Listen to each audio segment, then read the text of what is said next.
Hello guys, welcome back to our channel കുപ്പിക്കുള്ളിലെ അധോലോകം. അപ്പോൾ നമ്മളിന്ന് വന്നിരിക്കുന്നത് ഫണ്ടമെൻ്റൽസ് ഓഫ് ഇലക്ട്രോണിക്സ് എഞ്ചിനീയറിങ്ങിലെ മൊഡ്യൂൾ 2-ലെ ചാപ്റ്റർ 3 ഡിസ്കസ് ചെയ്യാൻ വേണ്ടിയിട്ടാണ്. അപ്പോൾ rectifiers and power supplies.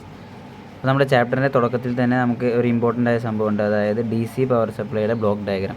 Question ചോദിക്കാൻ സാധ്യത എന്താണെന്ന് വെച്ചാൽ explain the block diagram of a DC power supply. അത് കൂടുതലായിട്ട് റിപ്പീറ്റഡായി ചോദിക്കുന്ന ഒരു ക്വസ്റ്റ്യനാണ്. അപ്പോൾ എന്താ ചെയ്യേണ്ടതെന്ന് വെച്ച് കഴിഞ്ഞാൽ, ഇതിൻ്റെ ഒരു സീക്വൻസ്, അതായത് AC ഇൻപുട്ട് കൊടുക്കുന്നത് ട്രാൻസ്ഫോമറിലേക്ക്. ട്രാൻസ്ഫോമർ നമുക്കറിയാം, ട്രാൻസ്ഫോമറിൽ 2 ടൈപ്പ് ഉണ്ട്, സ്റ്റെപ്പ് അപ്പ് ഉണ്ട്, സ്റ്റെപ്പ് ഡൗൺ ഉണ്ട്. സ്റ്റെപ്പ് അപ്പ് എന്ന് പറഞ്ഞു കഴിഞ്ഞാൽ നമുക്കറിയാം വോൾട്ടേജ് ഇൻക്രീസ് ചെയ്യാൻ യൂസ് ചെയ്യുന്ന ട്രാൻസ്ഫോമർ. സ്റ്റെപ്പ് ഡൗൺ എന്ന് പറഞ്ഞു കഴിഞ്ഞാൽ വോൾട്ടേജ് ഡിക്രീസ് ചെയ്യാൻ ട്രാൻസ്ഫോമർ. ഓക്കെ, അപ്പോൾ AC ഇൻപുട്ട് ഇപ്പോൾ ട്രാൻസ്ഫോമറിലൂടെ കടന്നുപോയി. ഇനി അതിനെ റെക്ടിഫൈ ചെയ്യണം, അതായത് AC-നെ DC ആക്കാൻ ഉപയോഗിക്കുന്ന ഡിവൈസാണ് rectifier. Rectifier is a device which converts AC into DC. എന്നിട്ട് അതിനെ ഫിൽറ്ററിലൂടെ പാസ് ചെയ്യുന്നത്, അതായത് ഒരു കപ്പാസിറ്റി ഫിൽറ്റർ അല്ലെങ്കിൽ ഒരു ഫിൽറ്ററിലൂടെ പാസ് ചെയ്യുന്നത്. ഫിൽറ്ററിൻ്റെ പർപ്പസ് എന്താണെന്ന് വെച്ച് കഴിഞ്ഞാൽ, ഈ റെക്ടിഫിക്കേഷൻ കഴിഞ്ഞതിന് ശേഷവും ചെറിയ രീതിയിൽ AC കമ്പോണൻസ് പ്രസൻ്റ് ആയിട്ടുണ്ടായിരിക്കും. അപ്പോൾ അതിനെ റിമൂവ് ചെയ്യണം. അപ്പോൾ ആ ഗ്രാഫിലെ റിപ്പിൾസ് ഉണ്ടല്ലോ, റിപ്പിൾസിനെ റിമൂവ് ചെയ്യാൻ വേണ്ടിയിട്ടാണ് ഫിൽറ്റർ യൂസ് ചെയ്യുന്നത്. പിന്നെ റെഗുലേറ്റർ യൂസ് ചെയ്തിട്ട് അതിനെ കോൺസ്റ്റൻ്റ് ആക്കുന്ന പുറത്തേക്ക്, റെഗുലേറ്റർ ഔട്ട്പുട്ട് പുറത്തേക്ക് വിടുന്നത്. അപ്പോൾ ഈ ബ്ലോക്ക് ഡയഗ്രാം വരയ്ക്കണം, അതിൻ്റെ ഒപ്പം തന്നെ ഈ ഗ്രാഫും വരയ്ക്കണം. ഇത് രണ്ടും വരച്ചാലാണ് നിങ്ങൾക്ക് ഫുൾ മാർക്ക് കിട്ടുള്ളൂ. പിന്നെ അതിന് എക്സ്പ്ലനേഷനും ചെറുതായിട്ട് കൊടുക്കണം. ഓക്കെ, അപ്പോൾ ഈ ഗ്രാഫ് ട്രാൻസ്ഫോമറിലൂടെ കടന്നു പോകുമ്പോൾ അതിനെ സ്റ്റെപ്പ് അപ്പ് അല്ലെങ്കിൽ സ്റ്റെപ്പ് ഡൗൺ ചെയ്യുന്നത്. ഇവിടെ നമ്മൾ സ്റ്റെപ്പ് ഡൗൺ ആണ് ചെയ്യുന്നത്. സ്റ്റെപ്പ് ഡൗൺ ചെയ്തു, റെക്ടിഫയർ യൂസ് ചെയ്തിട്ട് അതിൻ്റെ AC-യെ DC ആക്കി മാറ്റി, അതായത് ഒരു സൈഡിലേക്ക് മാത്രം അത് ചേഞ്ചായി. ഫിൽറ്റർ യൂസ് ചെയ്തിട്ട് റിപ്പിൾസ് റിമൂവ് ചെയ്തു, ഇങ്ങനെ വരയ്ക്കാം. അതിനുശേഷം റെഗുലേറ്റഡ് ഔട്ട്പുട്ട് കോൺസെൻട്രേറ്റ്. ഓക്കെ, ഇതുവരെ ഓക്കെ അല്ലേ? അപ്പോൾ ഇനി നമുക്ക് റെക്ടിഫയേഴ്സിനെ കുറിച്ചിട്ട് കുറച്ചും കൂടെ അധികം ഡീറ്റെയിൽ ആയിട്ട് നോക്കാം. അപ്പോൾ rectifiers are electronic circuit used for converting AC into DC. The unidirectional property of a diode enables it to be used as a rectifier. It can be broadly categorized into the following 2 types. അതായത് രണ്ടായിട്ട് divide ചെയ്തിട്ടുണ്ട്, half wave റെക്ടിഫയറും full wave റെക്ടിഫയറും. Half wave rectifier നോക്കാം നമുക്ക്. അപ്പോൾ half wave റെക്ടിഫയറിൻ്റെ figure ഇതാണ് വരിക. ഈ ഹാഫ് വേവിൻ്റെ ഫുൾ വേവിൻ്റെ ഫിഗർ വരയ്ക്കാൻ പഠിക്കണം, അത് ഇമ്പോർട്ടൻ്റ് ആണ്. ഓക്കെ, അപ്പോൾ ഇവിടെ ഒരു ഡയോഡാണ് യൂസ് ചെയ്തിട്ടുള്ളത്. പിന്നെ അതൊരു ലോഡിലൂടെ RL ലോഡിലൂടെ കടത്തി വിടുന്നത്, ഇവിടെ എർത്തിയിരിക്കുന്നത്. ഇതൊരു ട്രാൻസ്ഫോമറിൻ്റെ സെറ്റപ്പ് പോലെയാണ്, സെൻട്രൽ ഒരു സോഫ്റ്റ് ആൻഡ് കോർ വെച്ചിട്ട്. ഓക്കെ, അപ്പോൾ ഇതിൻ്റെ ഇത് പറയുന്നത് എന്താ വെച്ച് കഴിഞ്ഞാൽ, during the positive half cycle of the AC input voltage the diode is forward biased. എന്ന് വെച്ചാൽ ഒന്നുമില്ല, ഇത് പോസിറ്റീവ് ഹാഫ് സൈക്കിൾ, അതായത് ഇതിനെ ഇങ്ങനെയാണ് ഫ്ലോ ചെയ്യുന്നതെങ്കിൽ ഈ ഡയോഡ് എന്താണ്, ഫോർവേഡ് ബയസ്ഡ് അല്ലേ, അപ്പോൾ അത് അതിലൂടെ പാസ് ചെയ്തു പോകും. പക്ഷേ ഇങ്ങനെ ഓപ്പോസിറ്റ് വരുന്ന സമയത്ത്, റിവേഴ്സ് ബയസ്ഡ് കണ്ടീഷനിലാണെങ്കിൽ ഇവിടെ ബ്ലോക്ക് ചെയ്യില്ലേ. അപ്പോൾ ഇതൊരു യൂണി ഡയറക്ഷണൽ ഫ്ലോ മെയിൻറ്റെയിൻ ചെയ്യാൻ വേണ്ടിയിട്ടാണ് നമ്മൾ ഇത് യൂസ് ചെയ്യുന്നത്. ഓക്കെ, ഇതൊരു സിലിക്കൻ്റെ കേസാണെന്നുണ്ടെങ്കിൽ ഇതിൻ്റെ വോൾട്ടേജ് ഡ്രോപ്പ് എന്ന് പറയുന്നത് 0.7 ആണ്. അതുപോലെ ജെർമേനിയ ആണെങ്കിൽ 0.3 ആണ്. ഓക്കെ, അതുപോലെ തന്നെ ഹാഫ് വേവിൻ്റെ ഗ്രാഫ് അത് ഇമ്പോർട്ടൻ്റ് ആണ്. ഇൻപുട്ട് ഇങ്ങനെയായിരിക്കും. അപ്പോൾ DC ഔട്ട്പുട്ട് എന്ന് പറയുന്നത് ഹാഫ് വേവ് ആയതുകൊണ്ട് നമ്മുടെ ഈ പോസിറ്റീവ് സൈക്കിൾ മാത്രമേ എടുക്കുള്ളൂ, നെഗറ്റീവ് സൈക്കിൾ ഉണ്ടാവില്ല. പിന്നെ വീണ്ടും പോസിറ്റീവ് സൈക്കിളിൽ നിന്ന് വരച്ചു തുടങ്ങുക. ഓക്കെ, VDC എന്ന് പറയുന്നത് 0.318 VM ആണ്. അത് നമ്മൾ ഡെറൈവ് ചെയ്യുന്നുണ്ട്, അപ്പോൾ അത് ജസ്റ്റ് മാർക്ക് ചെയ്ത് വയ്ക്കാം. ഓക്കെ, ഇതിങ്ങനെ വരാൻ കാരണം എന്താ വെച്ച് കഴിഞ്ഞാൽ, നെഗറ്റീവ് ആ സൈക്കിളിൽ അതിൻ്റെ റിവേഴ്സ് ആയില്ലേ പോളാരിറ്റി, അപ്പോൾ അതുകൊണ്ട് അവിടെ ഡയോഡ് റിവേഴ്സ് ബയസ് ആയിട്ട് ആക്ട് ചെയ്യും. അപ്പോൾ അതുകൊണ്ട് കണ്ടക്ട് ചെയ്യില്ല. അതുകൊണ്ട് there is no current through load and no output voltage. അതുകൊണ്ടാണ് അവിടെ ഗ്രാഫ് ഇല്ലാത്തത്. ഓക്കെ, ഇനി നമുക്ക് average and RMS value of a half wave rectifier. നമുക്കറിയാം voltage V = VM Vmax sin omega t. Equation നമുക്ക് അറിയുന്നതല്ലേ. The average or DC value of half wave rectified output voltage is given by the relation VDC = VM/π. അതിന് derivation പഠിക്കാനില്ല. VDC = VM/π. Derivation just ഒന്ന് വേണമെങ്കിൽ നോക്കി വെച്ചേക്ക്. VDC = VM/π. അപ്പോൾ 1/πയുടെ value ഇട്ട് കൊടുക്കുമ്പോൾ നമുക്ക് കിട്ടുന്നത് 0.318 ആണ്. അപ്പോൾ അതുകൊണ്ടാണ് VDC = 0.318 VM എന്ന് വരുന്നത്. ഇനി അപ്പോൾ ഇതെന്താണ് ഇൻഡിക്കേറ്റ് ചെയ്യുന്നത്? VDC എന്ന് പറയുന്നത് ഔട്ട്പുട്ട് വോൾട്ടേജിൻ്റെ ആവറേജ് വാല്യൂ എന്ന് പറയുമ്പോൾ 31.8% ഓഫ് മാക്സിമം വാല്യൂ ആണെന്നാണ് അത് പറയുന്നത്. മനസ്സിലായോ? നമുക്ക് കിട്ടുന്ന output voltage 31.8% of maximum voltage നമ്മൾ കൊടുത്തത്. അപ്പോൾ വി ഡി സി ഇതാണെങ്കിൽ ഐ ഡി സി നമുക്ക് അതൊന്ന് കണ്ടുപിടിച്ചോളാം. വി ഡി സി ബൈ ആറിൽ ചെയ്ത് കഴിഞ്ഞാൽ നമുക്ക് ഐ ഡി സി കിട്ടും. അതെന്ന് പറയുന്നത് 0.318 IM തന്നെയാണ്. ഓക്കെ, ഇനി ഇതിൻ്റെ ആർ എം എസ് വാല്യൂ എന്ന് പറയുന്നത് VM/2 ആണ് ഇവിടെ. അപ്പോൾ VM/2 പറഞ്ഞാൽ 0.5 VM. ഓക്കെ, അപ്പോൾ ലോഡ് കറണ്ട് RMS കറണ്ട് എന്ന് പറയുന്നത് 0.5 IM. ഇത് നോക്കി വയ്ക്കുക. പിന്നെ peak inverse voltage of A diode in half wave rectifier, അതായത് PIV എന്ന് പറഞ്ഞു കഴിഞ്ഞാൽ പീക്ക് ഇൻവേഴ്സ് വോൾട്ടേജ് ആണ്. അതൊരു ഹാഫ് വേവ് റെക്ടിഫയറിൻ്റെ കേസിൽ പീക്ക് ഇൻവേഴ്സ് വോൾട്ടേജ് എന്ന് പറയുന്നത് VM തന്നെയാണ്. ഇനി നമ്മൾ അടുത്ത് ഡിസ്കസ് ചെയ്യാൻ പോകുന്നത് ഫുൾ വേവ് റെക്ടിഫയർ ആണ്. ഫുൾ വേവ് റെക്ടിഫയർ എന്ന് പറഞ്ഞു കഴിഞ്ഞാൽ നമുക്കറിയാം അത് ഹാഫ് വേവ് റെക്ടിഫയറിൻ്റെ പോലെയല്ല. ഫുൾ വേവ് റെക്ടിഫയറിൽ 2 സൈക്കിളിലും, പോസിറ്റീവ് സൈക്കിളിലും നെഗറ്റീവ് സൈക്കിളിലും നമുക്ക് ഔട്ട്പുട്ട് കിട്ടുന്നതാണ്. അതിന് 2 ക്ലാസിഫിക്കേഷൻ ഉണ്ട്. സെൻട്രൽ ടാപ്പ്ഡും ഉണ്ട്, ബ്രിഡ്ജ് റെക്ടിഫയറും ഉണ്ട്. നമുക്കിപ്പോൾ സിലബസിൽ പഠിക്കാനുള്ളത് ബ്രിഡ്ജ് റെക്ടിഫയർ ആണ്. അപ്പോൾ ബ്രിഡ്ജ് റെക്ടിഫയറിൻ്റെ കൺസ്ട്രക്ഷൻ എന്ന് പറയുന്നത് ഇങ്ങനെയാണ് വരുന്നത്. അതായത് ഇവിടെ വന്നിട്ട് ഒരു ഡയോഡ് ഓപ്പൺ ആയിട്ട് ഇങ്ങനെ പോകുന്നത്, പിന്നെ ലോഡിലൂടെ കടന്നു പോയിട്ട് ഇവിടെ ഓപ്പൺ ആണ്. അപ്പോൾ ഈ 2 ഫോർവേഡ് ബയസ്ഡ് ആണ്. ഇങ്ങോട്ട് വരുന്ന സമയത്ത് ഇത് 2 റിവേഴ്സ് ബയസ്ഡിലായിട്ട് കണക്ട് ചെയ്തേക്കുന്നത്. അപ്പോൾ ഒരു കറണ്ട് ഫ്ലോ ജനറേറ്റ് ആകുമ്പോൾ ഇതേനെ വന്നിട്ട്, അപ്പോൾ ഇവിടെ റിവേഴ്സ് ബയസ്ഡ് ആയതുകൊണ്ട് ഇങ്ങോട്ട് പോകില്ല, ഫോർവേഡ് ബയസ് ആയിട്ട് ഇങ്ങനെ പോകുന്നു, ഇങ്ങനെ വന്ന് ഇങ്ങനെ പോസിറ്റീവ് സൈക്കിൾ കഴിഞ്ഞു. ഇനി നെഗറ്റീവ് സൈക്കിളാണെന്നുണ്ടെങ്കിൽ ഇവിടെ നിന്ന് ഇങ്ങനെ വന്ന് ഇതിലൂടെ എൻ്റർ ചെയ്തിട്ട് ഇങ്ങോട്ട്, അതാണ് നെഗറ്റീവ് സൈക്കിൾ. അപ്പോൾ ഇവിടെ both positive and negative cycle നമുക്ക് കിട്ടുന്നുണ്ട്. അതാണ് ഇതിൻ്റെ ഒരു ഗുണം. ഓക്കെ,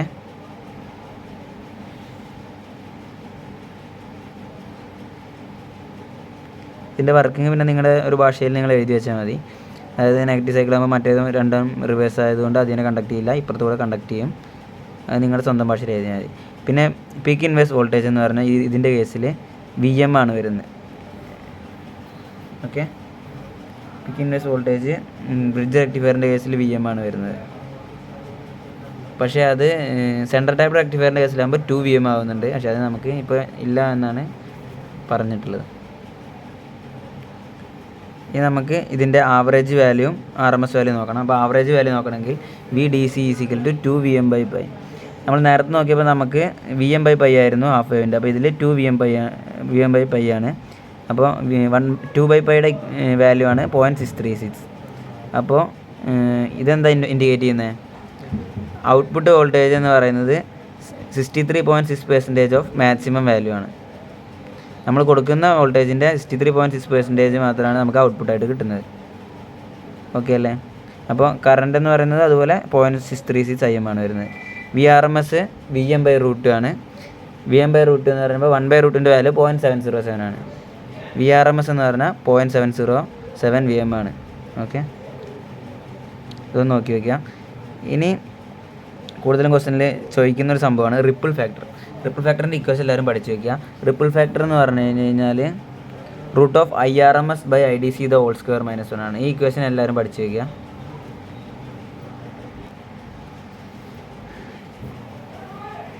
AC കമ്പോണൻസ് പ്രസൻ്റ് ആയിരിക്കും കുറച്ചെന്ന് ഞാൻ പറഞ്ഞില്ലേ, DC ഔട്ട്പുട്ടിൽ റെക്ടിഫൈ ചെയ്തതിന് ശേഷം. അതിനെ പറയുന്ന പേരാണ് റിപ്പിൾസ്. ആ റിപ്പിൾ ഫാക്ടർ എന്ന് പറയുന്നത് എന്തിനാണ് യൂസ് ചെയ്യുന്നതെന്ന് വെച്ച് കഴിഞ്ഞാൽ അതിൻ്റെ പ്യൂരിറ്റി, അതായത് എത്രത്തോളം DC ഔട്ട്പുട്ടാണ്, പ്യൂരിറ്റി ഓഫ് DC ഔട്ട്പുട്ട് എത്രയാണെന്ന് മെഷർ ചെയ്യാൻ വേണ്ടി നമ്മൾ ഉപയോഗിക്കുന്നൊരു സാധനമാണ് റിപ്പിൾ ഫാക്ടർ.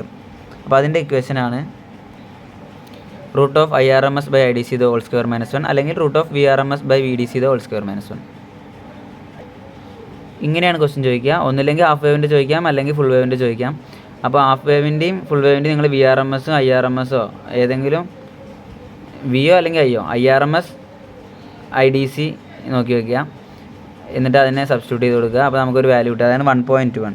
അപ്പോൾ ഇതെന്താ മീൻ ചെയ്യുന്നത്? 121% ആണ് ഇതിൻ്റെ പ്യൂരിറ്റി. ഇത്രയും കമ്പോണൻ്റ് ഇതിൽ പ്രസൻ്റ് ആയിട്ടുണ്ട്.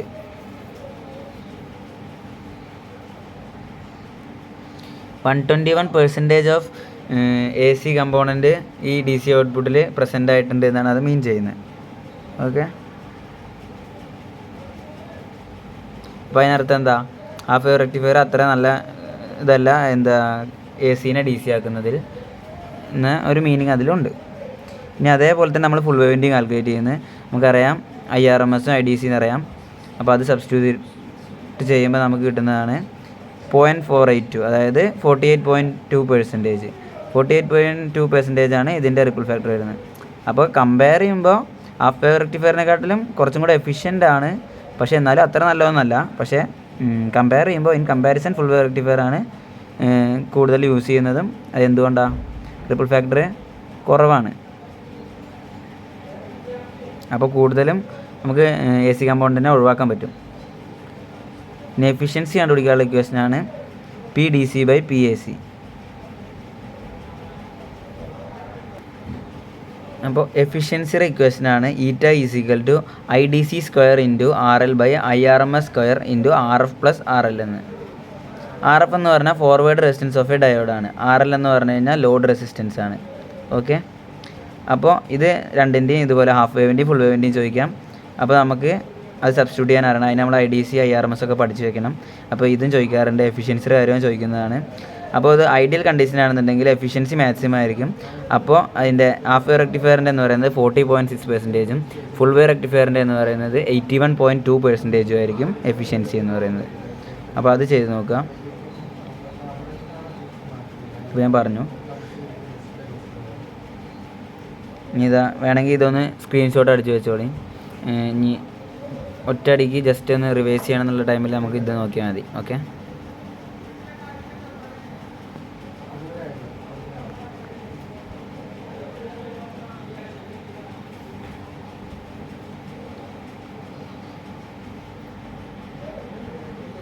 പിന്നെ ഫോം ഫാക്ടർ എന്ന് പറഞ്ഞ സംഭവമുണ്ട്. ഫോം ഫാക്ടർ എന്ന് പറഞ്ഞാൽ VRMS/VAverage എന്നാണ് ഇക്വേഷൻ.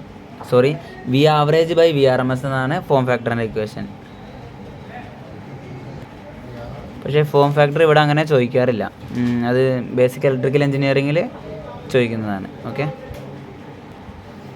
പറഞ്ഞതിലൊരു തെറ്റുണ്ടായിരുന്നു. ഫോം ഫാക്ടർ എന്ന് പറഞ്ഞു കഴിഞ്ഞാൽ RMS/Average ആണ്. പക്ഷേ നമുക്കിവിടെ ആവശ്യമില്ല, എന്നാലും ജസ്റ്റ് ഒന്ന് പറഞ്ഞു തന്നേ ഉള്ളൂ. ഞാൻ ഫസ്റ്റ് പറഞ്ഞപ്പോൾ കറക്റ്റായിരുന്നു, പിന്നെ അത് കൺഫ്യൂഷൻ ആയപ്പോൾ ഒന്ന് മാറിയതാണ്. Okay, sorry. ഇനി അടുത്തത് ഫിൽട്ടർ സർക്യൂട്ട്സ് ആണ്.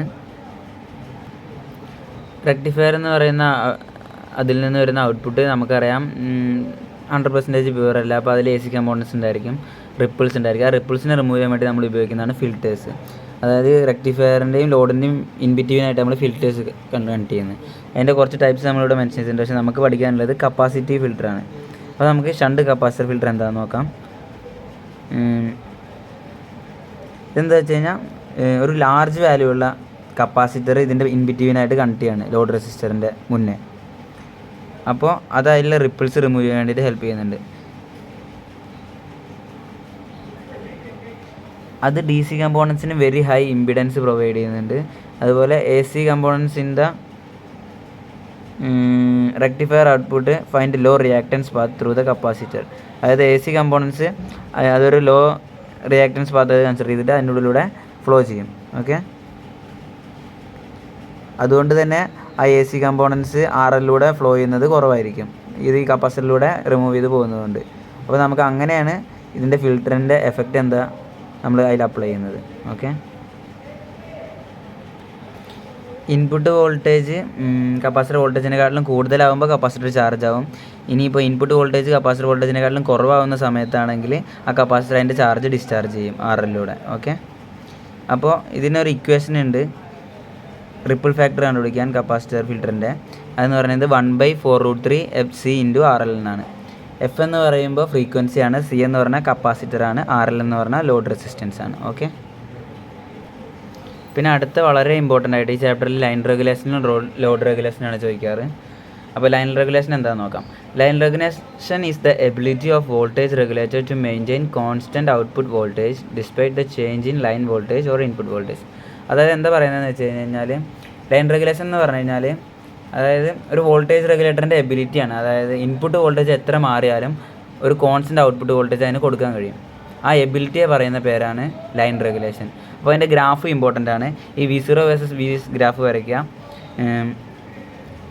ലൈൻ റെഗുലേഷൻ ഒരു ഇക്വേഷൻ ഉണ്ട്, ΔV0/ΔVS × 100. ലൈൻ റെഗുലേഷൻ പറയുന്നത് determines the measure of change ആണ് ആ ഇക്വേഷൻ വെച്ച് നമ്മൾ കണ്ടുപിടിക്കുന്നത്. Okay, line regulation determines the amount of load voltage change when the source voltage change. അതായത് ലോഡ് വോൾട്ടേജിന് അനുസരിച്ചിട്ട് സോഴ്സ്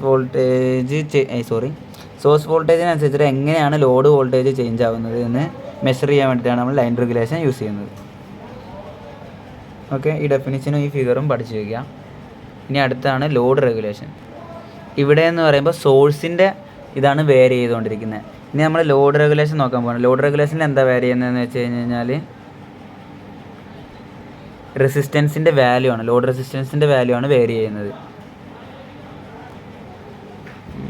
ഞാൻ പറഞ്ഞു ലോഡ് റെഗുലേഷൻ എന്ന് പറഞ്ഞു കഴിഞ്ഞാൽ ഇതാണ് വേരി ചെയ്യുന്നത്.